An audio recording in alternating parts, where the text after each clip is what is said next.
Let's talk about Coyote Pass. More specifically, why Robyn Brown was so determined to slow the process down, and why she became visibly upset the moment the land was divided evenly. One of our OG members, Megatron, floated a theory that explains far more than Robyn ever has. And I want to advocate for it and expand on her initial observation.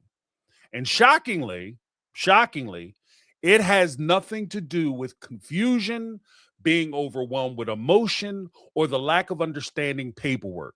It has everything to do with money that she already believed was hers. You're here with me where you wanna be at the algorithm. Just you and me. The setup. I was just putting names on things. When the family first bought Coyote Pass, Kody assigned names to parcels of land. Later, when the wives questioned why things were split the way they were given the most Kody explanation imaginable. I was just putting names on things. It doesn't mean anything. I'm going to be fair. Trust me, bro. Funny how that worked out because somehow, pure coincidence, of course, Kody and his legal wife, Robyn, ended up connected to about 76% of the property. Just vibes, just names, just most of the land. Why Robyn thought she deserved more. So, why would Robyn feel entitled to a bigger share? Let's walk through the logic that actually tracks.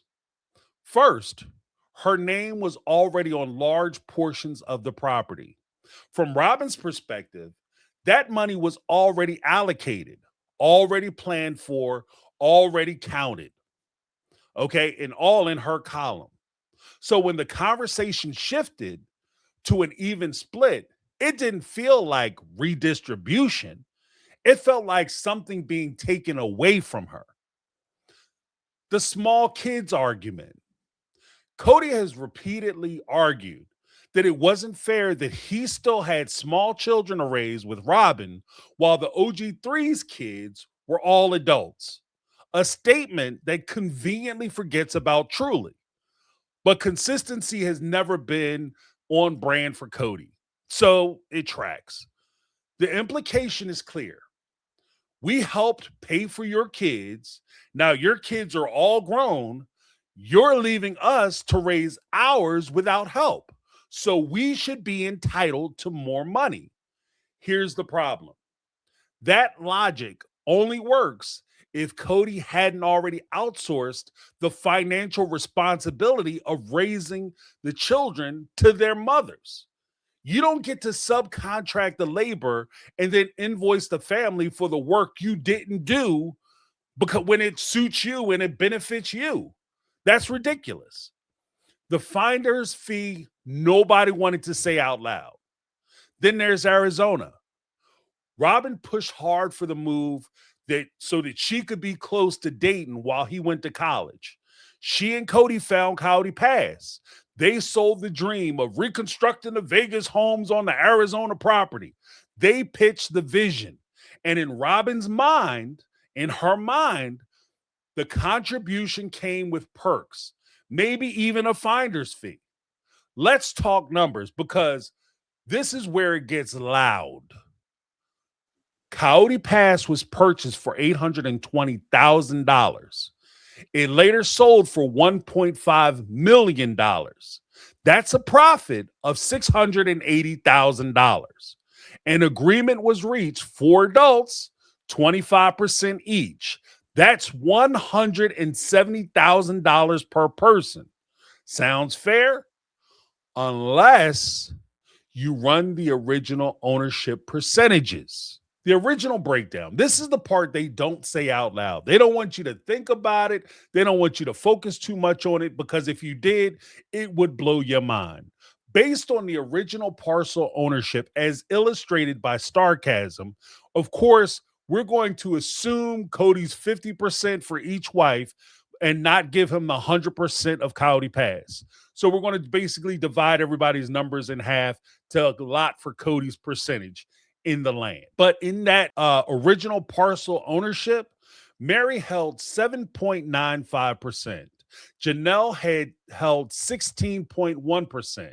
And Kody and Robyn, as a married couple who share expenses, so separating them would be silly and ridiculous, held a combined 76.05%. Now let's translate percentages into dollars. Using the $680,000 profit that they received, Kody and Robyn would walk away with $517,140. Janelle would receive $109,480. And Mary, Mary would receive a truly miserly $54,060. Let that sink in for a minute.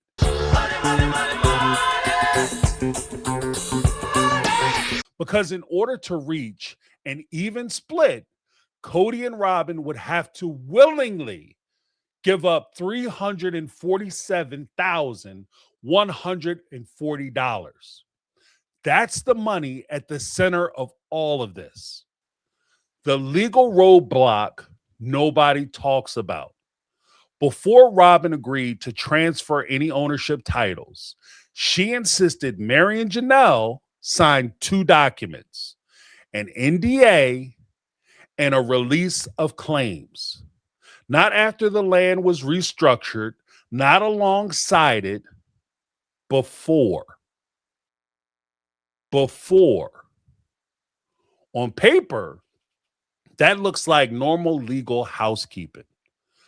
But timing matters because those documents protected Robyn's interest, not just in Coyote Pass, but in shared family finances, including the McMansion, purchased for roughly $890,000, later sold for $2.1 million, creating a difference of about $1.21 million minus equity loans and expenses. Here's the quiet part. If Mary and Janelle signed and Robyn never transferred the deeds, the original 76% could stand. And if they challenged it, depending on the wording, they risked breach of their NDAs just by speaking up. Again, that's not confusion. That's leverage. Think of the NDA as future silence insurance. Pay now, complain never. Here's my final thought on this whole situation and my closing argument. Let's be very clear about what this is not. This wasn't about family unity. It wasn't about being overwhelmed. It wasn't about paperwork process or anyone being confused. This was about watching a future she had already decorated in her head get foreclosed by a calculator. Robyn wasn't reacting to change. She was reacting to loss. Loss of money she had already emotionally spent, loss of control she thought was permanent, loss of storyline where she walked away with most of the land and still gets to cry about it. Coyote Pass didn't fail because polygamy is complicated. It failed because entitlement doesn't survive transparency. When the numbers came out, the tears made sense. Because nothing drives up victimhood faster than an itemized receipt. So when Robyn says she just wanted fairness, let's translate that. She wanted the version of fairness where she keeps what she already claimed, where the agreed upon 25% silently becomes 76% without anyone asking questions. I think we've had enough. Shut for here. 1 second. Shut your mouth. I needed someone Wait, to shut your work mouth. Shut your mouth. I'm sorry? What did You're you just say? coming off stupid. Where being the legal wife comes with a preferred favorite customer discount. But Coyote Pass did something Robyn and Kody couldn't control. It told the truth. And the truth showed up with a calculator in one hand and an invoice in the other. And it said, please return $347,140 to Mary and Janelle. No tears clause, no victim exemption, no NDA big enough to ensure silence from the math. That wasn't a misunderstanding. That wasn't an emotional moment. That was a fantasy getting its eviction notice. And suddenly, equality didn't feel so fair anymore. That's why he's the GOAT! The GOAT! Those are my thoughts. Let me know what you think. Call in on Tuesday for the Tuesday night call-in show live stream, or leave a SpeakPipe message at speakpipe.com/mytakeonreality. Leave about a 90-second message, many if you like, and place your argument, whether you agree, disagree, or you just want to show support. Subscribe to the channel, hit the like button. That's my take. I'm James, and this has been My Take on Reality, and I'm out. 'Cause I've been living life